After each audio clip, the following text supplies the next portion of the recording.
Well, hello, everybody, and welcome back to the General Eclectic podcast with Rod Dreher. I'm your host, Kale Zeldin, and we are back for episode 22. Rod, good morning to you. At least at my end, it's good afternoon at your end. Where are you and where you been? What's up? Well, I'm in the my office at the Danube Institute in Budapest, which is to say, the supply closet. And that's why the lighting is not great, but I'm glad to be able to see you, Kale. I've been, as usual this summer, a busy little traveling beaver. Yeah. I went down to Bucharest, the capital of Romania, for the book launch of the Romanian version of Live Not by Lies.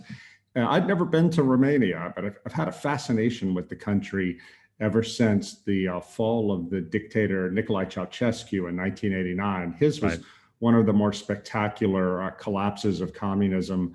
It happened around Christmas that year. Well, it was so dramatic, right? I mean, yeah. You can see all this on YouTube too. You could see the dictator standing on the balcony at the Communist Party headquarters, exhorting the crowd to stand behind socialism and all this. And suddenly there's a revolt. And you can see in this man's face, this old man who has ruled with an iron fist for a quarter century, you can see the confusion as power is instantly draining away from him. Yeah. A few days later, he and his wife were dead. They were executed.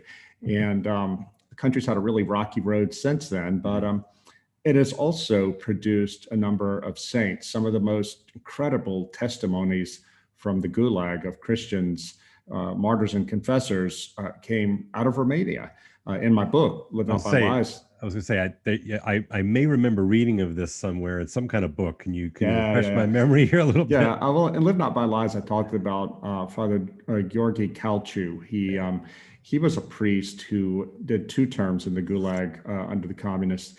And he survived one of the worst experiment called the Pitești experiment, the worst in all the communist world. This was a prison in which they thought they could torture people and create the new communist man by torturing them until you broke them. And some of the things they did, I mean, they forced priests to celebrate the Eucharist with excrement. I mean, it just, wow. If you don't believe in the existence of the devil, read about the Pitești experiment. But and there were all kinds of people in there, Catholics, Orthodox, Protestants. Pastor Richard Wurmbrand is probably best known in the West. He was a Lutheran pastor who went through that fire. Anyway, I wanted to go there because I wanted to see what it was like and meet these people. And Kale, I gotta say, man, nothing really prepared me for this.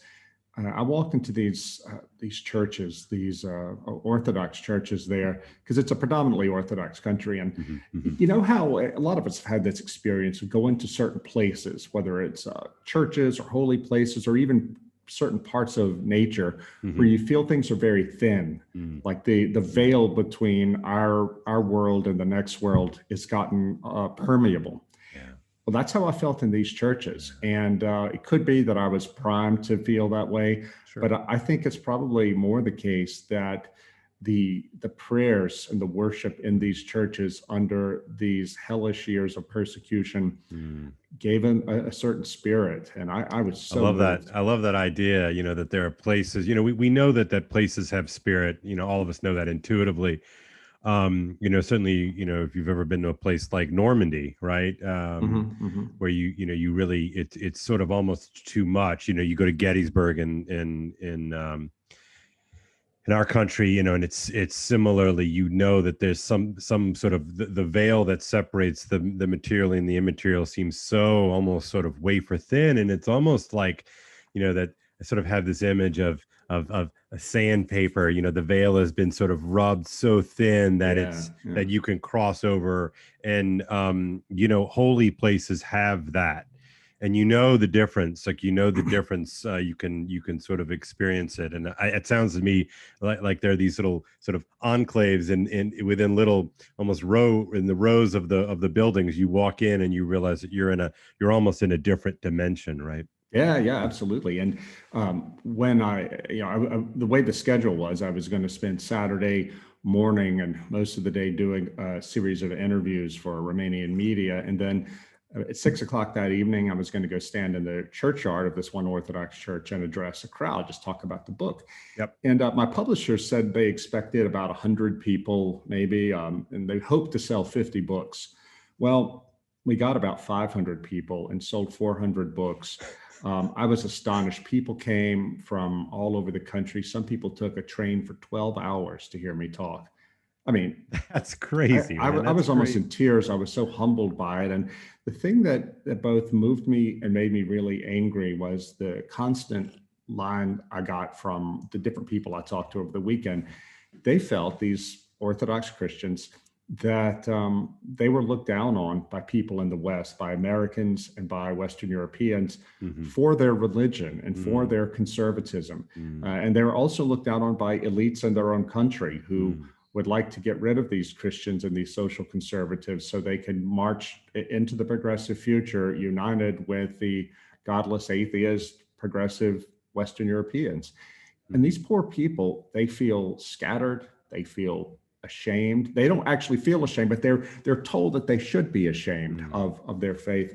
mm, And they kept telling me that, thank God that an American came and told us we don't have to be ashamed, that we're actually on the right side here. And I told them, I said, look, you can't imagine what this does for me to be among you people who have this collective memory of intense suffering.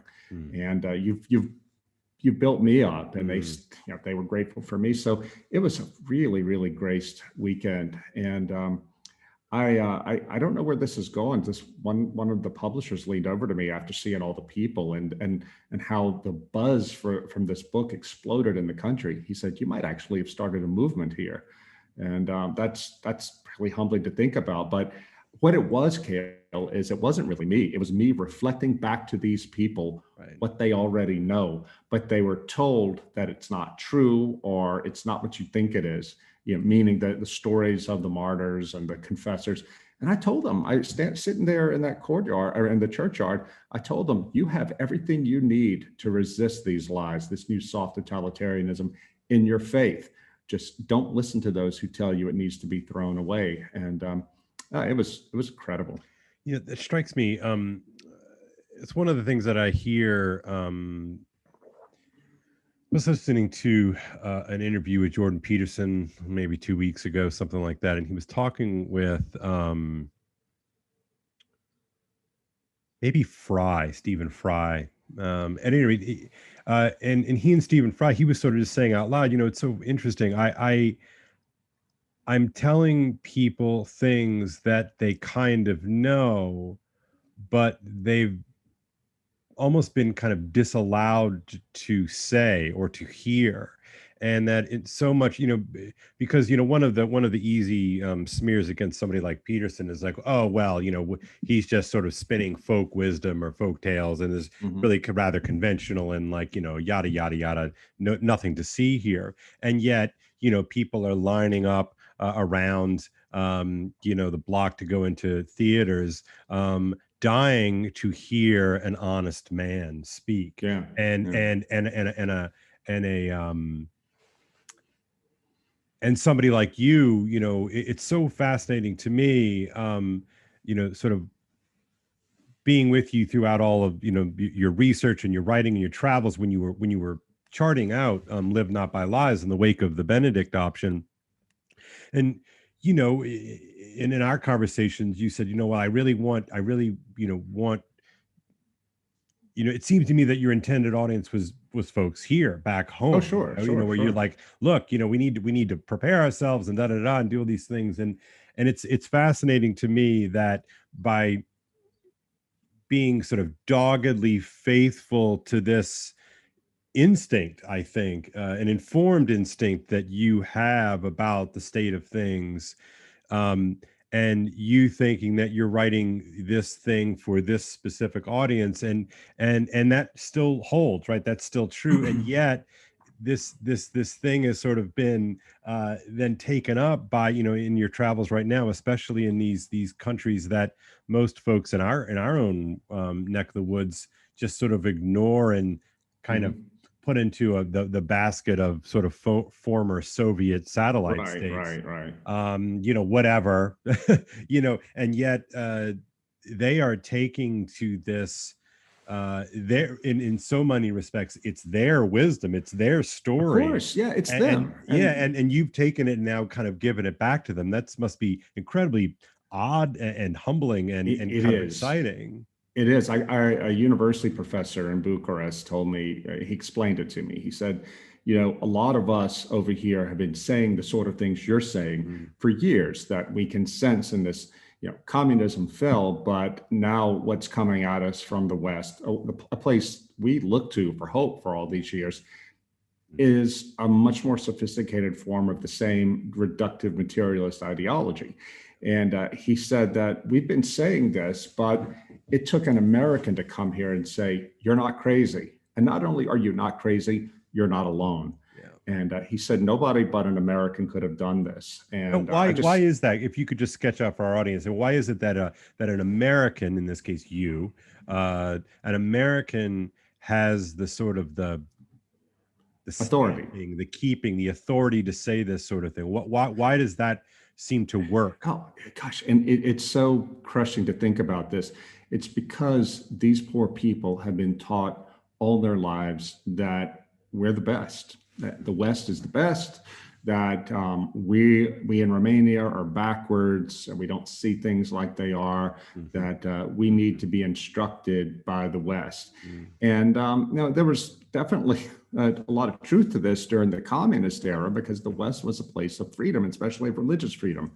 But that esteem of the West has crippled them now, where now that they are in a position to recover their own traditions, they've been so intimidated by self-doubt and by the doubt put in them by their own elites. I heard over there in Romania the same version of what the Polish statesman and scholar Richard Legutko has said, which is that after the fall of communism, the former communist nomenclatura just remade themselves as progressive bureaucrats and went right into this. Meanwhile, the people who suffered the most under communism, they were once again persecuted in a different way, and that's what we're seeing today. Yeah, that really is fascinating to me. I just as you were saying, as you were talking about this out loud, I have my sense that imagining myself as a sort of just a dude, in communist Romania,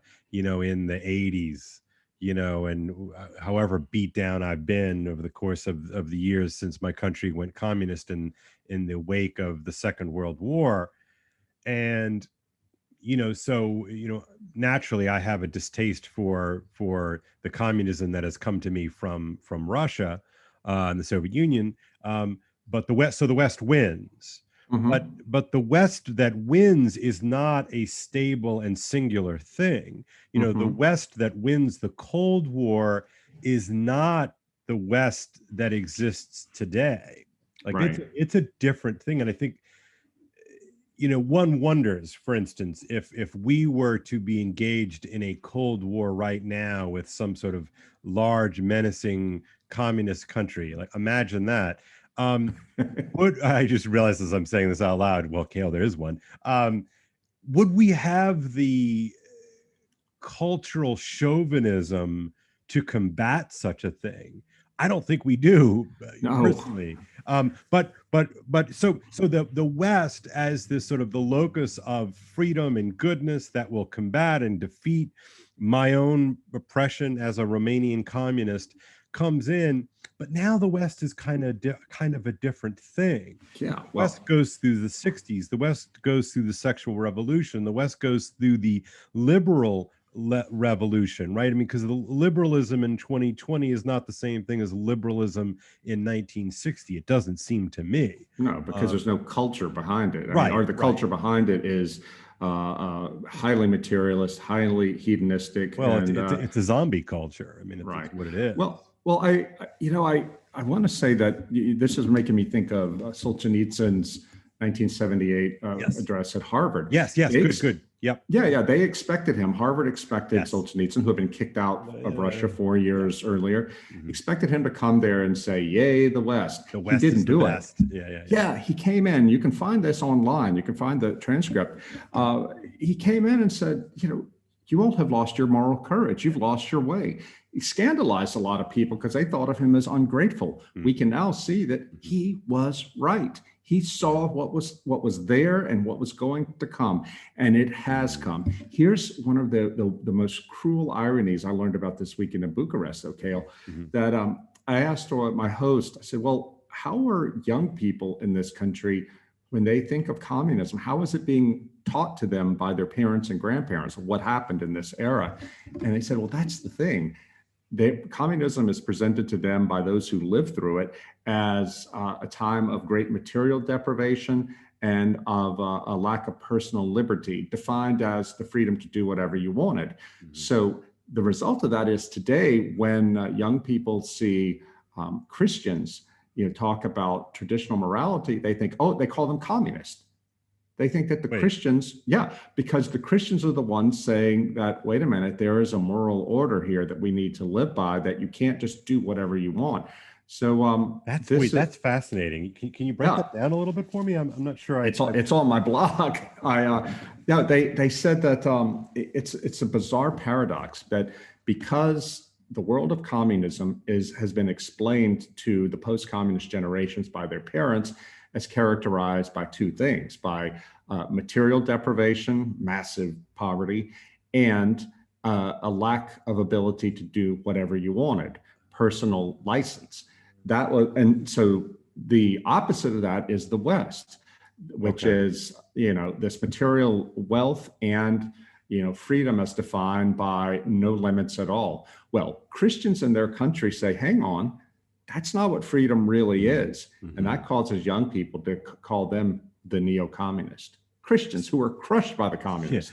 Yeah. So one more time, it's so fascinating to me to hear you say this, because the thing that the post-modernist liberal Western order seems to be most scared of is the sense that we might actually have a telos, that we might have some sort of destiny, some ought that we are designed and called to do. It really is fascinating that the thought that we might have to accomplish something in this life and submit ourselves to is a jail of some sort. It's really fascinating. In fact, you use the word telos. That's exactly what this university professor said to me. He said that dealing with my students, he said they don't read, they don't comprehend anything. He said that it seems to have lacked something basic that we took for granted in humanity, about the human character, about wanting to go outside yourself and learn more about the world and about reality. They don't seem to believe, and this is me putting words in his mouth, they don't seem to believe in any reality outside what they choose.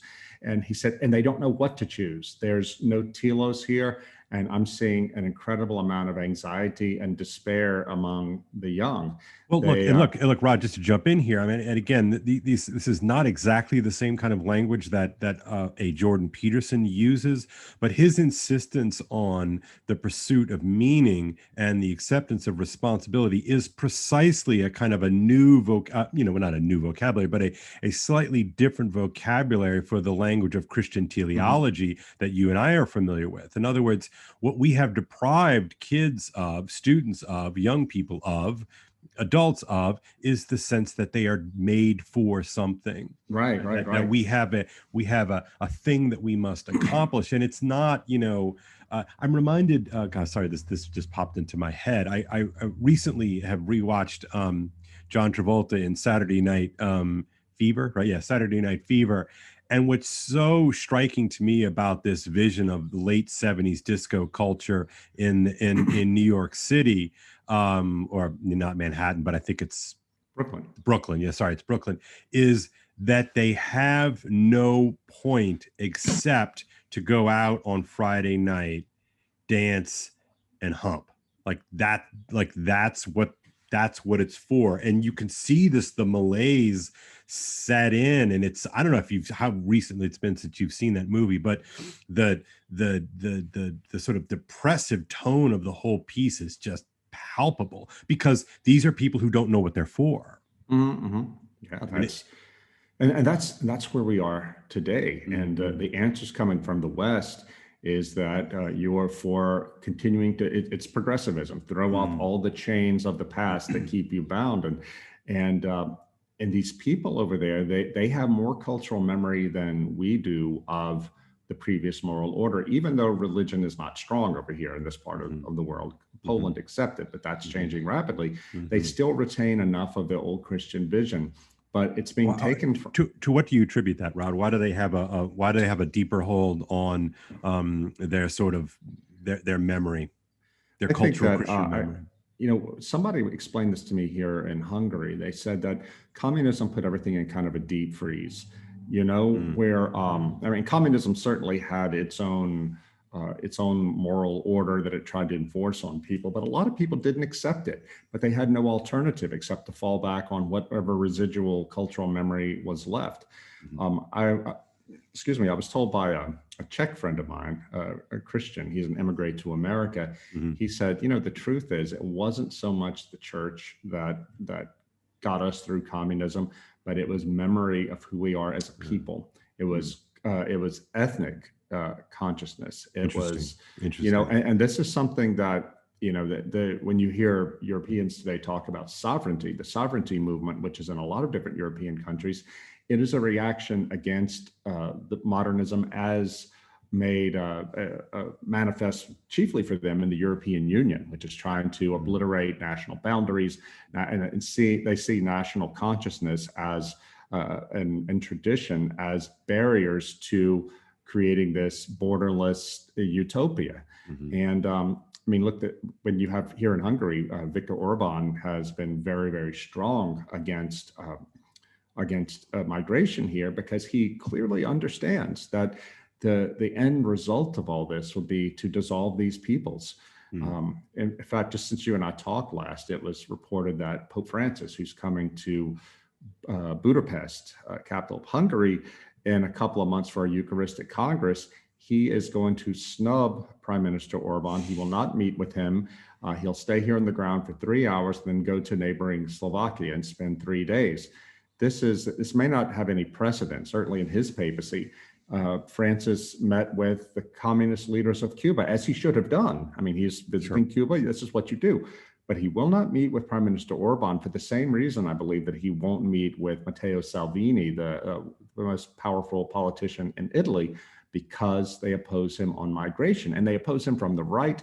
They oppose him from a Christian point of view. Viktor Orban has said clearly, he said, listen, we have a responsibility to maintain our culture. Hungary was under Ottoman occupation for a couple of centuries, and they know how fragile Christian culture is in Europe today. I mean, the church is flat on its back in most of these countries, and it can't take more pressure.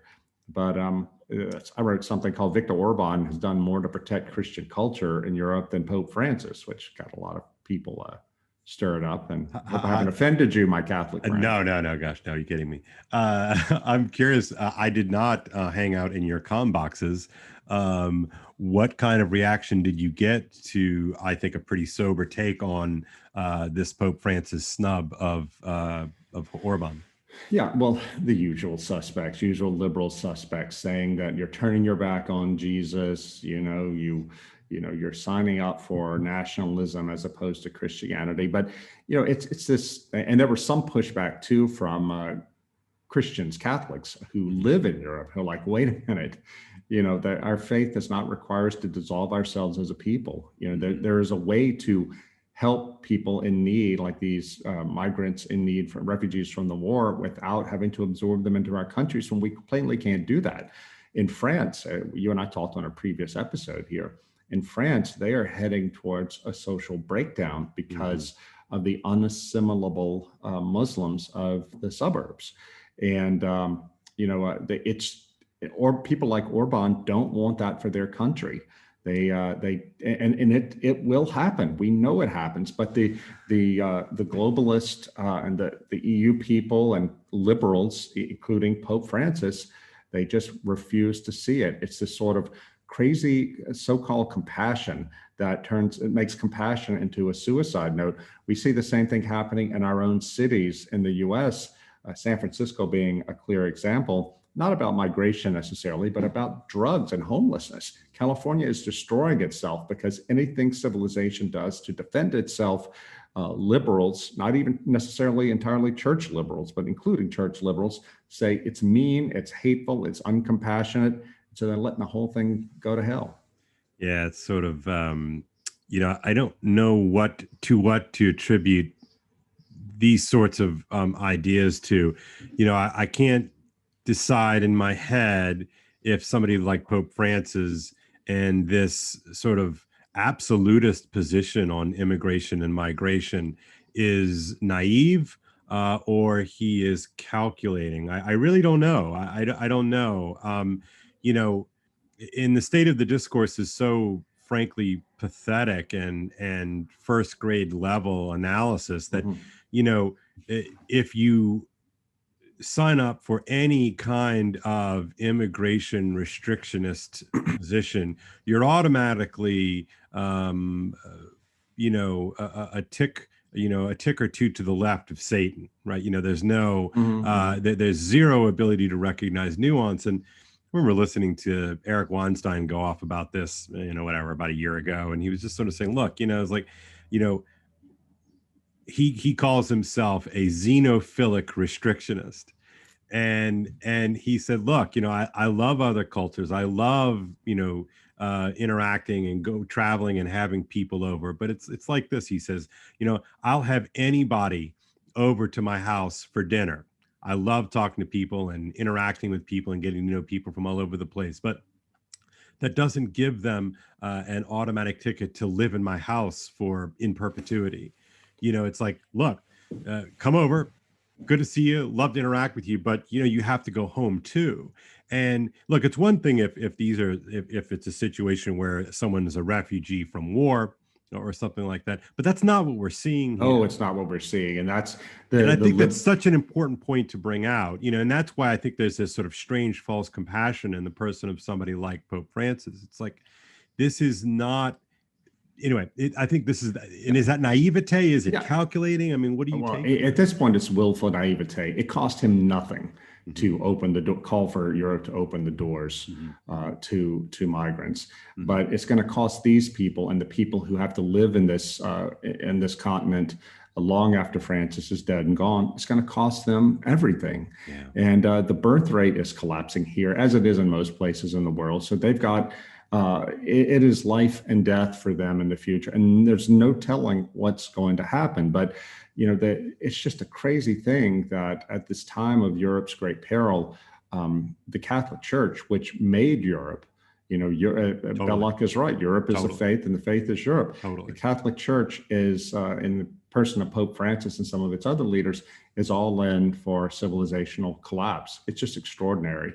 And I guess I just don't know what the motivation for such a thing is. Like, I struggle, I'm trying to steel man their position. Like, why would you want to greenlight a policy or support a policy that will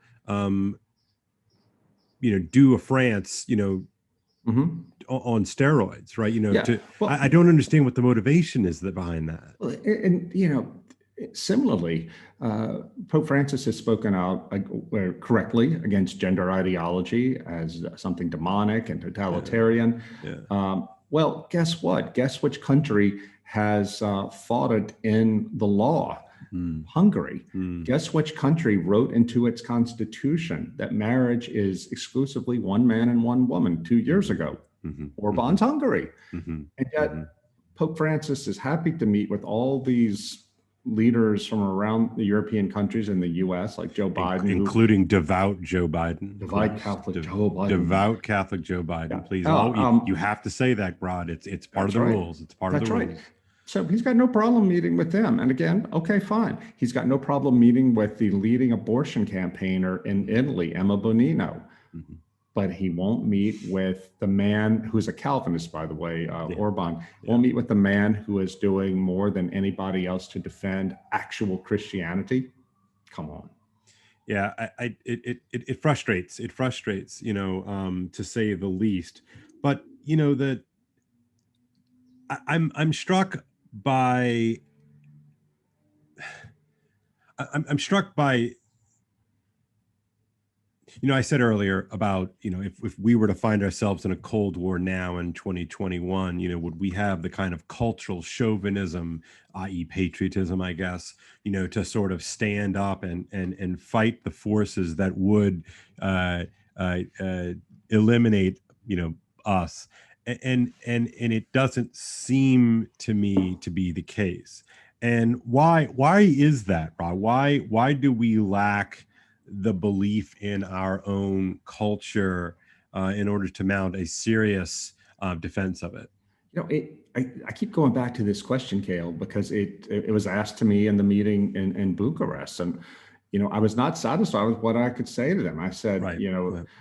We have a civilizational death wish, but what I can't Mhm. understand is, all Mhm. right, for example, this is something that's come out since you and I talked last. Mhm. Barry Weiss reported on her blog, posted a link to an address that a New York City psychiatrist invited by Yale School of Medicine to talk to students. She gave this address, which was just, it was could have been lifted straight out of Der Stürmer. It was Is this Katie Herzog's piece Herzog's speech, yeah, on Barry's. at Barry's Substack? Okay, good. Yeah, Yeah, yeah. it's just Dr. I forget her name. She's an Indian, a daughter of immigrants. She Yep. talked about how she fantasized about murdering white people and just kind of goes on and on and on about the evils of white people. It was just astonishingly racist. It was Hitlerian. And yet this was said in April. No big deal until it comes out on Barry Weiss's blog, and the New York Times is forced to write about it. Mhm. And I mean, this is the kind of thing that just blows me away. What did the New York Times? I didn't see the follow up to the. What did the New York Yeah. Times? How did they comment on it? How did they bring Well, it up? there wasn't a comment. It was just a report saying Okay. that this happened, and some people at Yale are officially distancing themselves from it.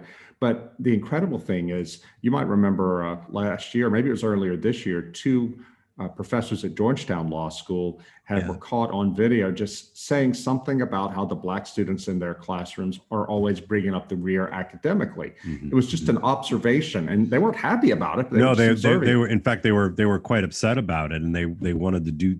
Yeah, they were quite Yeah. upset about it. Anyway, they got dismissed. And so this is how sensitive they are. But you can have a woman of color give an address at one of the most elite institutions in America calling for the murder of white people, or saying she fantasized about that because white people are so uniquely evil. But this is the Crickets. absurd. This is the absurdity of the diversity racket, and this element of the diversity racket. It's like, this is a PhD, if I'm not mistaken, right? Who is And she's an MD as well. right? She's an MD, PhD. At the height of American elite meritocratic, output.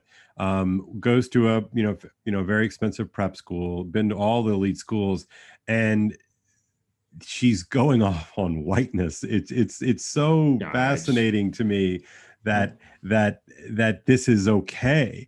But also, Rod, like, this is what we are producing, right? So this is the best of the best, right? mhm. Just I'm not rendering a sort of a moral critique of it. I'm just being very sort of straightforward. Like, Sure. she's at the height of what America produces in the 21st century. Mm. She's an MD, she's a PhD. This is what we're getting, which is racist, evil ideology that is treated as if it's the height of accepted discourse. Sure. Well, and no kidding. I understand now why, in the late Weimar era, early Nazi era, this kind of discourse became accepted. This is what was accepted in institutions, and we see where this led to. But I can't. The reason I bring that up, though, is what I can't figure out is, as you said, why? Why do we want to be this way? Yeah. where does the end game here? Do they even know? A few years ago, you might remember on my blog, I wrote about Dr. Tommy Curry, a black philosopher. He A&M. taught Texas A&M. Yeah. Yeah. Mm-hmm. Somebody leaked to me from the university some of his stuff and tipped me off to how racist and anti-white he is and how he flirted with actual violence. I went and read some of his writings that are publicly available and started commenting on it. How dare you, Rod? How dare you publish? Yeah. How dare you talk about something that somebody else is talking about out loud at a public institution? Exactly, how dare you? Exactly. Well, the Chronicle of Higher Education, which is of course the trade journal, I love it. They came after me. Of course, they published a big long piece. There's a child behind you, Kale. By the way, there's a child back there. Hi, Maribel. Can you please shut the door? Maribel, okay, come on in. Fine. Anyway, there's a. The Chronicle of Higher Education wrote this piece about how this right-wing crazy journalist came after poor Dr. Curry and called, no, seriously. And the guy apparently got death threats and things, which is horrible. That shouldn't happen. No, of course not. But you can't, but the fact that there are crazy people out there who will make death threats does not make it therefore okay for you in your scholarly discourse to fantasize about murdering white people, which he did. That conservatives pounce, right? That's a classic. Exactly. Conservatives pounce. Well, yeah, God, I mean, the self-loathing is remarkable. It's remarkable. Why the self-hatred? I mean, you've been listening to a lot of James Lindsey lately. Does he have any new insights for us? Well, I'm a Lindsey fan. I listen to a lot of his stuff. I read a lot of his stuff, and especially on his New Discourses podcast and his New Discourses website, where he has I think it's sort of the dictionary of woke of something, and basically it's a translations from the wokish. Translations from the wokish. That's right, and it's really brilliant. It's really fantastic. But I've been listening to him. He's really been going off on Hegel lately and looking at the centrality of Hegel, as he calls the operating system of the left. And what I keep going back is his claim, and I think it's fair, is that Hegel is essentially a kind of an alchemical thinker. That is, the belief that things can almost sort of magically change and alter the substance or the essence of a thing. And it's a little bit of an esoteric point, but the larger point is that the Hegelian dialectic, of course, which is picked up by Marx and everybody since, and flipped on its head and reversed and moved around. But basically, that the dialectic moves in this, what they call Aufheben der Kultur, right? The destruction or the negation of culture. And it's not just sort of the simple thesis, antithesis, synthesis. I mean, that's a kind of a reduction of it, but rather that when a thesis runs up against an antithesis, it doesn't destroy the thesis and it doesn't destroy the antithesis. It kind of molds them or sort of blends them together alchemically to create this sort of new thing. So it always sort of devours and incorporates its opposite as it moves forward. And so I've been thinking about, the way in which sort of cultural and moral bigotries are operative in our own space, right? So that, as if you have said for years now, the law of merited possibility that that what you're saying will never happen, but when it does, you bigots will have deserved it. And we see this all around us, especially in law, right, with the Supreme Court decisions, et cetera. But that it sort of takes the kind of the moral framework, devours it, and then uses it against people like you, people like me, people like, sort of traditional people. And I think that it's really important that we understand this sort of quasi-religious or Hegelian conception of progress, right? That progressivism is essentially a kind of alchemical Aufheben. Yeah, it's interesting because one of the things that I learned at Bucharest that people were telling me that they learned from my talk is I talked about how wokeness really needs to be understood as a rival religion, Hmm. not as a set of political claims, but as a rival religion that cannot be discoursed with, that it can only be accepted as a revelation. And if you don't accept it, then you're a heretic. I mean, and it is a militant religion. Yeah. There's nothing mild about it. And it has taken over large parts of Christianity.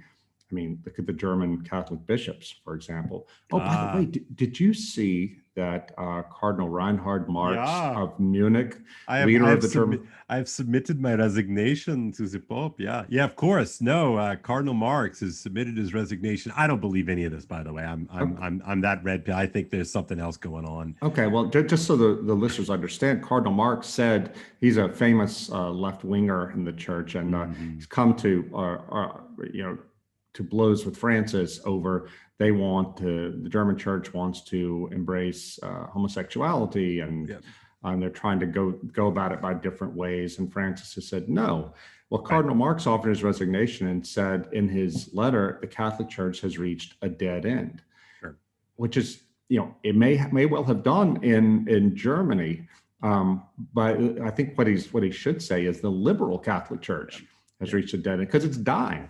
It's Right. got Right. nothing to offer. But what's interesting about that is Cardinal Marx doesn't even seem to believe in the actual gospel that he No. has been ordained No.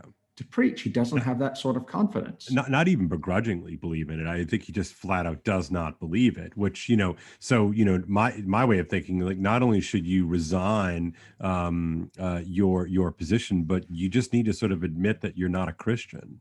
Yeah. Honestly, like you are not, you are an effective de facto apostate, Yeah. And it is a scandal that we allow these guys to operate. In the system. I mean, it's really, this is sort of course the lie of this whole synodal process, right? The synodality is just a Trojan horse to try to do all the things to the church that you can't do otherwise. It's Yeah. just Yeah. Yeah. it's absurd. Well, I mean, but the reason I bring him up in this context, Hmm. context of our discussion, Yeah. is that it's another example of elites no longer believing in the institution and the values that they're meant to Right. uphold and defend. Totally right, and you see this, in politics. Right now, all the sort of hubbub about the Senate rules with the what is it, the thing with Manchin and Filibuster. the filibuster garbage, and people are claiming this is white supremacy, and it's just absurd, right? You see this in educational institutions who no longer believe in the essential goodness of their mission, and so therefore, instead of education, they're going to engage in the work of a madras, of sort of Or madrasa, kind of an alternate catechism of activism and wokeness. We see this in churches. We see this in all of our institutions. They no longer believe it, and I think it even goes to the core of the stories that we tell about ourselves. And this is where I think our friend, especially your friend, but I'm a fan, you're a friend of Jonathan Pajot. He's talking about that this even corrupts the way that we tell our story, right? So that even our stories that we tell about ourselves have a parasitical relationship to the grand story, to the unified history, as he calls it. And where the fringes have pushed out the center and have pushed out the core, and so everything is sort of flipped on its head, and nobody again knows what we're for. Right, right.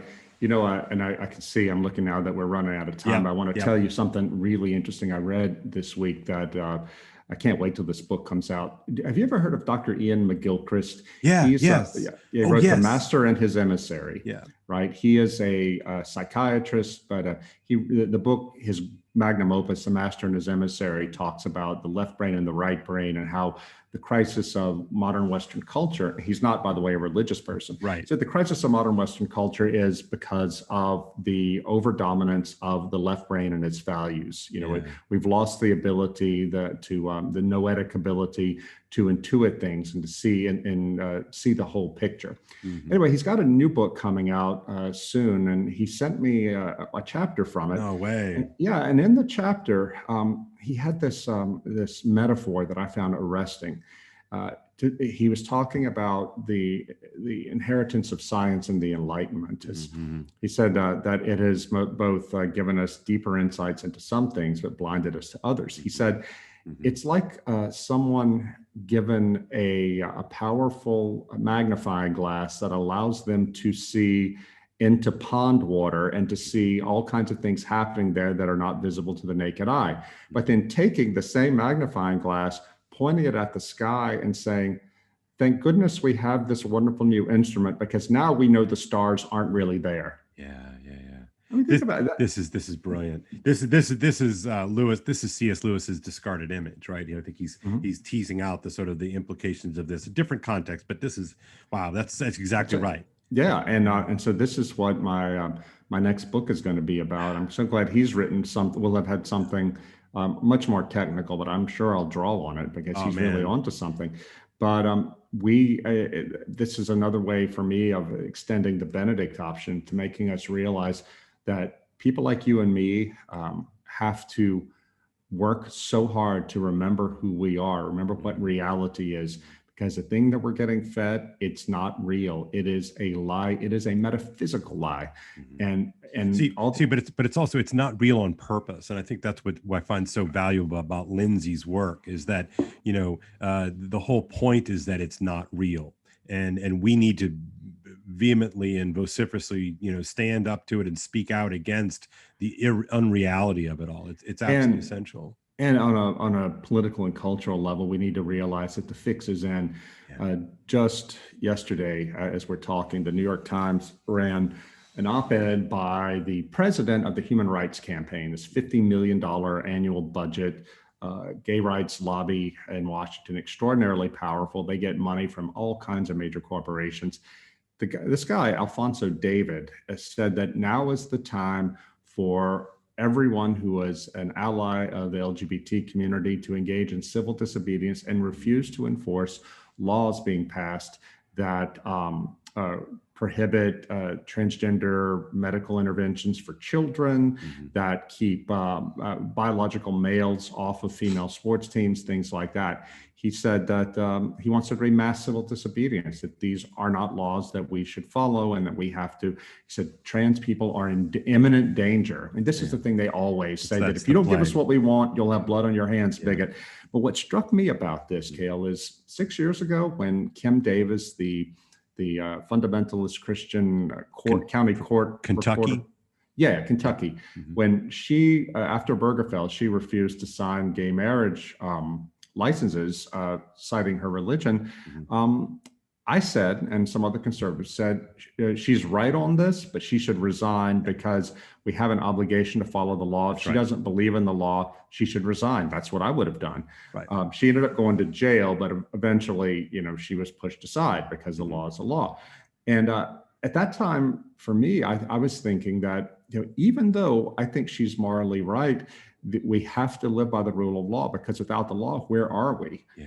Well, here we are 6 years later, and you have the head of the biggest, most powerful gay rights lobby in America, again, funded by so many major corporations, saying that, calling on an army of Kim Davises for the left to arise throughout American institutions and defy the law. Let that sink in, would you? Even as all these liberals 6 years ago were decrying her for being lawless, now you have him calling for lawlessness. We'll see what happens.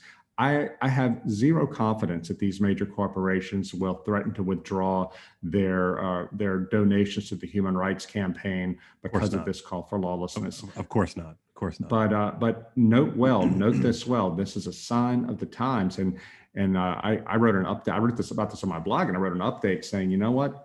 Alphonso David reads the room, reads the times better than I do. And if the law doesn't mean anything, then we don't have a democracy. The center is not holding, and we are plunging into something very ugly. But I would rather live in truth as ugly as it is, than pretend that we still have a liberal democracy. And while people like Alfonso David and the Democratic Party and media elites gaslight us into pretending that we on the right are the problem. Well, right, and so to go back to that Lindsay idea of Aufheben, not Lindsay's idea, but the sort of the leftist idea of Aufheben der Kultur, right? That liberalism itself has been eaten and is being used against us, right? So that's why that's why for them there's no contradiction, that they have synthesized the contradiction, and that is chilling. Let me tell you, as the real operating system of what's going on here. They have taken the tools of liberal democracy and are now using it against its foundations. It's fascinating and sad and tough to watch. Well, once again, Kale, we've spent another hour of cheerful, lighthearted discourse. But I do want to say that despite all that, for me to go to Bucharest last weekend and to be with these very deep and devout Christians who know that the road ahead is hard, but we're going to have to walk it together. I was so uplifted by it. And I'll leave you with this prominent conservative commentator in Romania, they call him a neocon libertarian, but he's like the dean, the George F. Will of conservative journalists. He was there in the audience and went back, and I didn't meet him, but he went and wrote something saying, I really have a lot of respect for Rodria, but he's under the misimpression that our liberal institutions won't hold and defend our rights. That's clearly not true. And I just think, oh my gosh, how naive is that?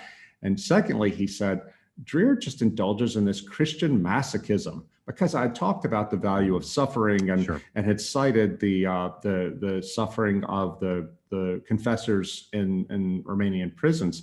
And I thought, gosh, the modern world just doesn't understand us. It doesn't understand it. Well, the liberal order has been zombified. I think that that's why I disagree with my friends on the right who believe that the liberal order will be able to withstand this. I think that was sort of one of Douthit's takes, one of Ross's takes, is that this will probably all be fine. It'll be incorporated. And I think your friend David Brooks sort of said something similar a couple of months ago that, these things happen, but it'll be absorbed and this we'll too move shall on. pass. And I don't buy that. No. But hey, maybe they're right. Maybe I'm wrong.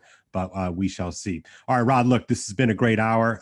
Thanks for tuning in and zooming in, I should say. And until then, why don't you send us out? Don't get nothing on you. All right, man. Take care. Bye-bye. All right.